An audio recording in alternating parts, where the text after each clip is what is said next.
I know how this sounds. Believe me, I do. If you're already judging me, that's fine. I've judged myself enough for both of us.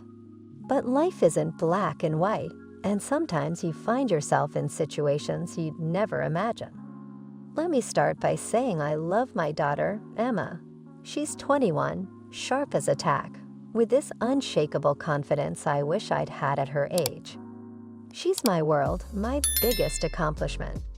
So when she brought home her boyfriend, Ryan, last summer, I wasn't thinking much about him other than hoping he treated her well. He was nice enough, polite, funny in a low-key way, the kind of guy who opens doors and remembers to say thank you. He was good-looking, too, in that boy-next-door way. Sandy blonde hair, warm brown eyes, and that casual athletic build of someone who doesn't obsess over the gym, but still looks like he's just stepped out of a hiking ad. At first, I didn't pay him much attention beyond the usual "Hi, how are you?" exchanges. But over time, as Emma brought him around more, I started to notice things. Not about him, exactly, but about myself. I felt this awareness when he was in the room. Like I was tuned into his frequency, even if he wasn't doing anything special. It was unsettling. And then came the day everything shifted. It was a Saturday afternoon, one of those warm summer days where the sun seems to linger in the sky just a bit longer than usual.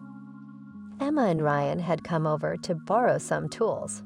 She just moved into her first apartment, and there was always something that needed fixing. She disappeared upstairs to grab a few things she'd left behind, leaving Ryan and me in the living room, alone. I remember the air feeling thicker somehow, the silence settling in like a weight. He was standing by the window, looking out at the garden, and I was pretending to tidy up, shuffling magazines on the coffee table.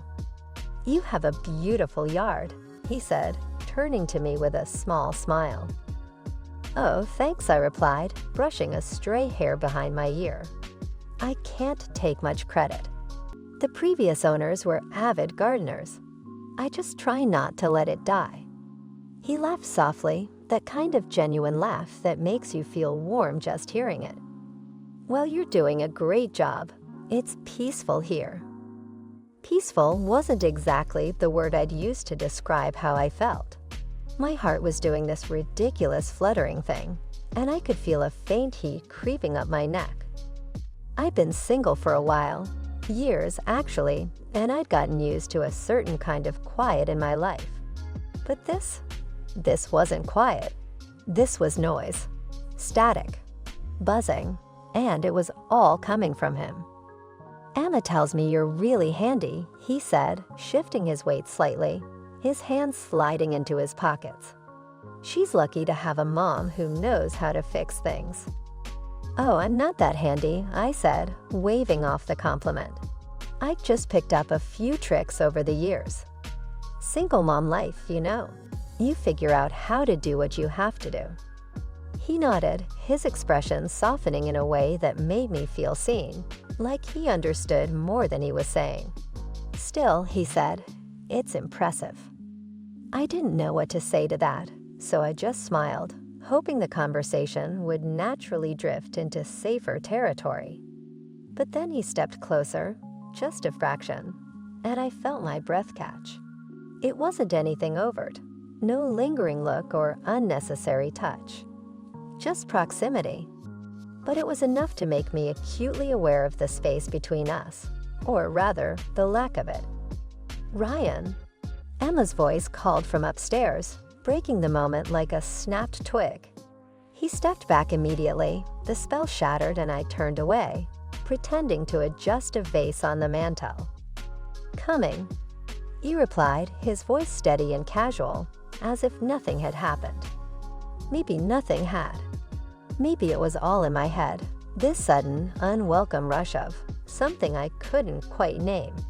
But as I watched him walk away, I realized my hands were trembling slightly, and my heart was still racing. I sat down on the edge of the couch, my thoughts swirling in 1,000 directions. What was wrong with me? This was Ryan, my daughter's boyfriend. Off limits in every conceivable way. And yet, in those few moments, something had shifted in the air between us. Or maybe just in me. I didn't know which was worse.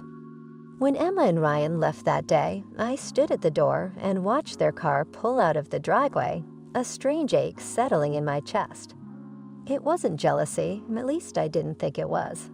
It was something quieter, more insidious. Like I'd opened a door I hadn't meant to open, and now I couldn't seem to close it.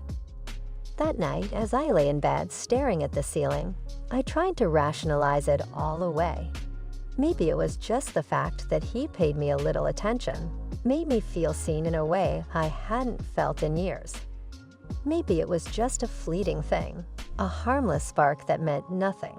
But deep down, I knew better. Life isn't black and white, and sometimes you find yourself in situations you'd never imagine. It was late June, a sticky, humid afternoon. The kind of day where the air clings to your skin, heavy and stifling, making every movement feel like an effort. Emma had gone out with friends, leaving Ryan at the house.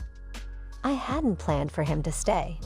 It just worked out that way, or maybe it was fate nudging us towards something I wasn't ready to admit. Ryan stayed back to help me move some old furniture from the garage. I hadn't asked him to, he offered, and I didn't refuse. He had this easy way about him, the kind of demeanor that made you feel like everything was manageable, even when it wasn't.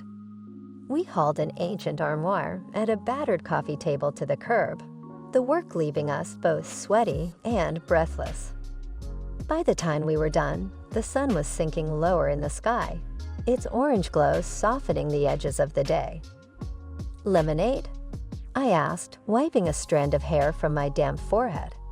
It was an automatic offer, one born out of habit more than intention. I wasn't expecting him to say yes. But he did.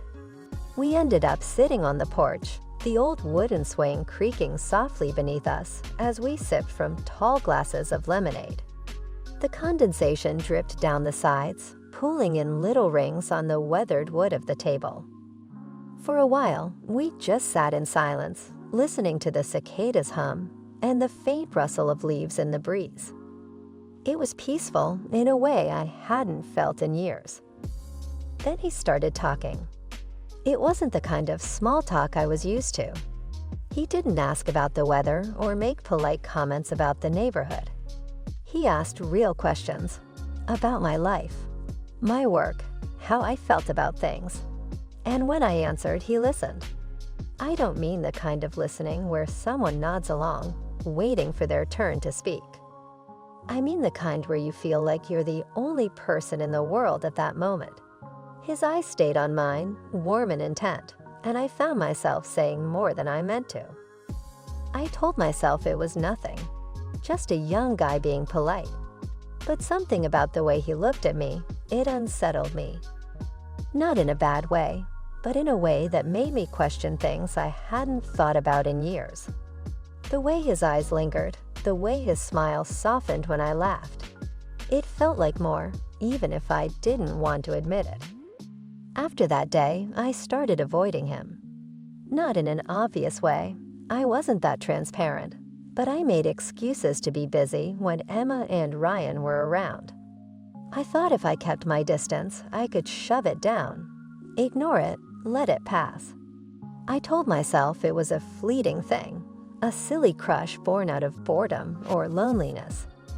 But it didn't pass. The next big moment came about a month later. Emma had gone out of town for a long weekend, and Ryan came over to pick up something she'd forgotten. I had every intention of handing him the item and sending him on his way.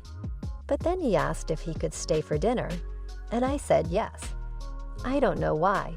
It just kind of happened. We talked for hours that night.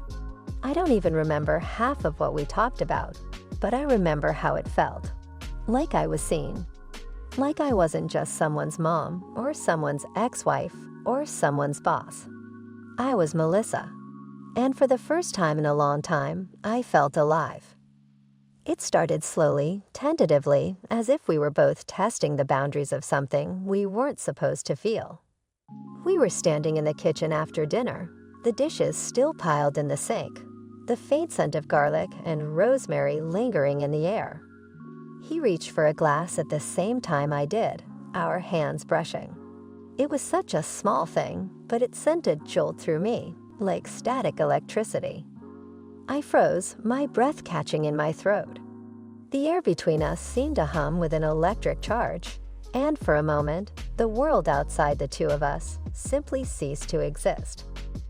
I felt his gaze on me, steady and searching, and I just knew that this was the moment everything would change.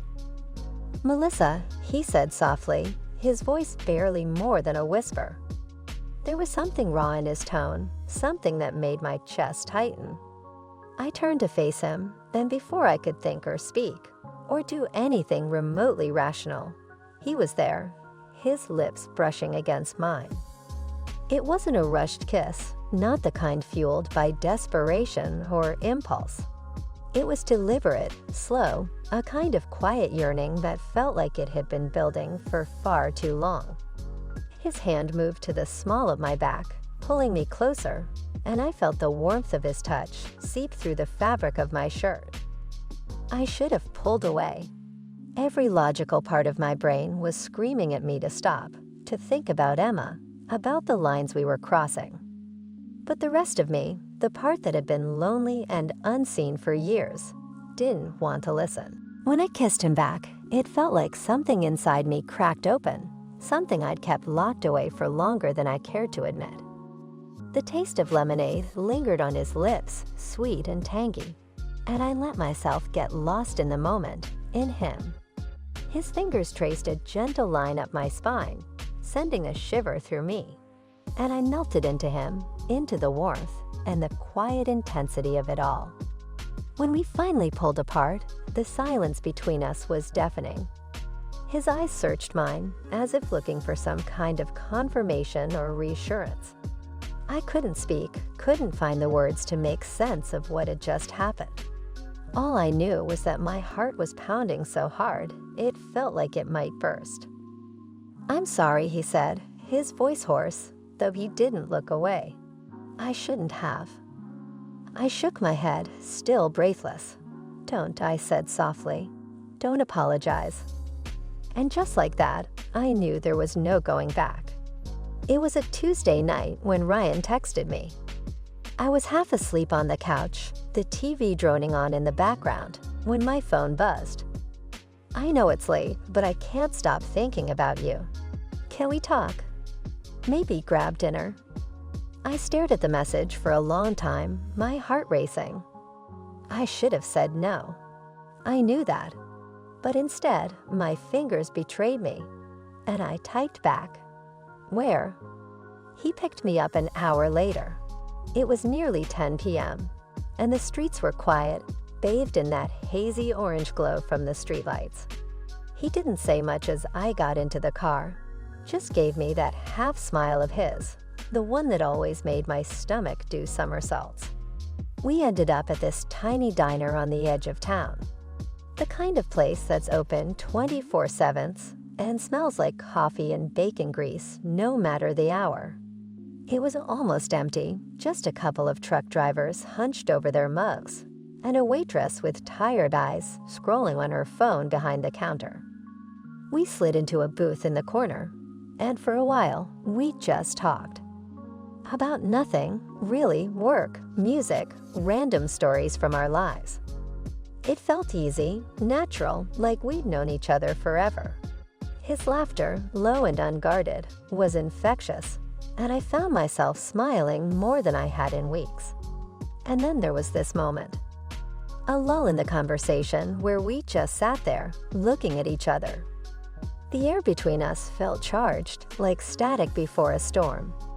He reached across the table, his fingers brushing mine, and whispered, "I don't want this to end." I didn't say anything. I couldn't. I just nodded, my throat tight, and let him pay the bill. When we got back to the car, I expected him to drive me home. Instead, he hesitated, his hands gripping the steering wheel.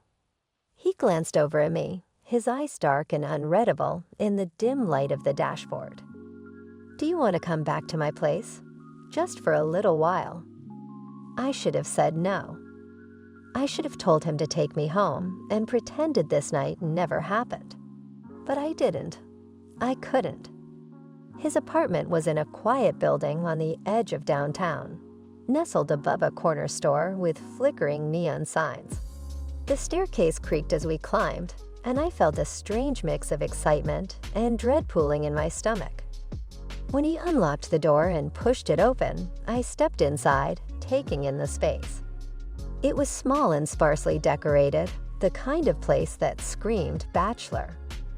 A gray couch sat in the middle of the living room, facing a flat-screen TV mounted on the wall.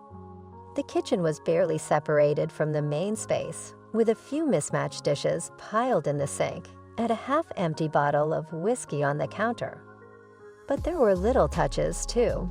A guitar propped against the wall, a stack of books on the coffee table, a framed photo of what looked like his family on the shelf. It was warm and inviting in its own way, a reflection of him. "Make yourself comfortable," he said, his voice soft as he headed to the kitchen. "Wine okay?" I nodded, sitting on the edge of the couch and smoothing my hands over my jeans.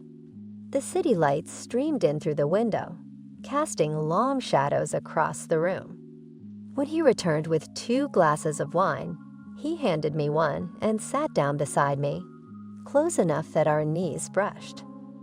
We talked for a while longer, our conversation drifting from lighthearted topics to more personal ones. He told me about his job, his dreams of traveling, the places he'd been. I told him things I hadn't shared with anyone in years. There was something about him that made me feel safe, like I could be honest without fear of judgment. I don't know who moved first. Maybe it was me, maybe it was him, but before I knew it, we were kissing. It wasn't like the first time, hesitant and unsure. This was deeper, hungrier, like we'd both been holding back for too long. His hand cupped my cheek, his thumb brushing softly against my skin, and I felt myself leaning into him, into the warmth of his touch. We moved together like we'd done this 100 times before. His fingers tangled in my hair, his lips trailing down my neck. And I couldn't think, couldn't breathe, couldn't do anything but feel. The couch creaked beneath us as we shifted, and I found myself laughing softly, breathlessly, at the absurdity of it all. But he just smiled, that same half smile that had undone me so many times before, and pulled me closer. That night changed everything. I knew I'd crossed a line I couldn't uncross, and part of me was terrified. But another part of me, a part I hadn't felt in years, was alive. For the first time in what felt like forever, I didn't feel like just a mom, or an ex-wife, or a woman in her 40s trying to keep it together. I felt wanted. I felt seen. The morning felt like a fragile moment, one I wanted to hold on to forever, but also feared would slip through my fingers at any second. The warmth of the sunlight, the softness of his touch, the intimacy of sharing pancakes, it all felt so different, so real. I had spent years building walls around myself, convincing myself that I didn't need anything more than my daughter and my own quiet, routine life. But now, here I was, sharing a space with Ryan, someone who had come into my life unexpectedly and turned everything upside down. I felt a flutter in my chest as he sat next to me, our legs touching. His hand, warm and sure, still held mine, his thumb brushing over the back of my hand in slow, soothing circles. It wasn't just the touch, it was the way he made me feel. Like I mattered, like I wasn't just a mom or a woman past her prime, but someone worthy of affection. His gaze never wavered from mine, and in that look, I saw sincerity, openness, and a kind of raw honesty that made me want to believe in something more than just this moment. The weight of his words lingered between us. "I don't know where this is going," he had said. It was a simple admission, but in it, there was so much more. It was the acknowledgement that we were both standing at the edge of something uncertain, something neither of us could fully understand or predict. But that didn't matter. What mattered was that we were standing there together. I had spent so long convincing myself that I had nothing left to give, that I was too old, too complicated, too broken to start something new. But with Ryan, it felt different. He made me feel seen, not as someone's mother or someone who had been through heartbreak and disappointment, but as me. "Melissa." I squeezed his hand again, not knowing how to explain what I was feeling, but hoping he could somehow understand. "I don't know where this is going either," I whispered, my voice barely more than a breath. "But I want to find out too. With you." I got up to prepare breakfast, something simple but comforting, an omelet with vegetables, nothing fancy. The morning light was still soft, and the kitchen felt warm, familiar. The sizzle of the pan was the only sound as I whisked the eggs, chopping the vegetables, moving through the motions with a kind of quiet routine that had become second nature. It was peaceful, a small moment of calm before the world woke up. But then I heard him. The soft sound of footsteps on the wooden floor behind me. I barely had time to register it before his arms wrapped around me, warm and solid, pulling me against him. The heat of his body was comforting, and I leaned back into him instinctively, my back resting against his chest. His chest was steady, rising and falling with every breath, and I felt the rhythm of it like a grounding pulse. He didn't say anything at first, just held me there, his arms strong and secure around me. It wasn't rushed or awkward, just the two of us existing together in that quiet space. I closed my eyes for a moment, letting the feeling wash over me. It was the kind of embrace that made the world outside feel far away, like nothing else mattered in that instant. Just us. His fingers began to move slowly along my arms, tracing soft patterns over my skin. It wasn't sexual, just a gentle touch, a silent affirmation that he was here, that we were here. Every stroke felt like a reminder that I wasn't alone.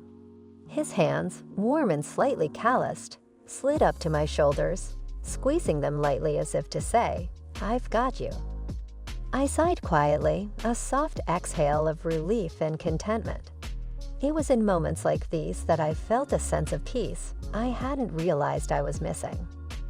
There was something about the way he held me, something so steady and sure, that made everything else feel manageable. The weight of the world could have been pressing on me, but in his arms, I felt as if I could let go of the tension, if only for a moment. We stood there like that, swaying slightly with the rhythm of our breaths, the world outside still and silent. It was simple, really just two people holding onto each other. But it felt like everything I had been craving, a softness I hadn't realized I needed. The way he fit against me, the way his presence wrapped around me like a blanket, made me feel safe in a way I didn't expect. "I never thought this would happen," I said, my voice barely above a whisper, more to myself than to him.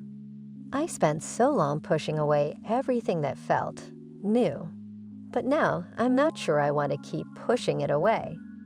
Ryan didn't say anything for a moment. Instead, he leaned in slowly, almost as if he were afraid I might pull away. But I didn't. I let him come closer, his breath warm against my cheek, as he kissed me gently on the forehead. It was the kind of kiss that wasn't rushed, wasn't full of desperation. It was the kind of kiss that said, "I'm here. I'm not going anywhere." And for the first time in what felt like forever, I believed it. In the quiet of that moment, I realized that I had crossed a line, yes. But maybe that line wasn't something I needed to fear. Maybe it was just the beginning of something I had been waiting for, even if I hadn't known it. And whatever it was, I wasn't ready to walk away from it.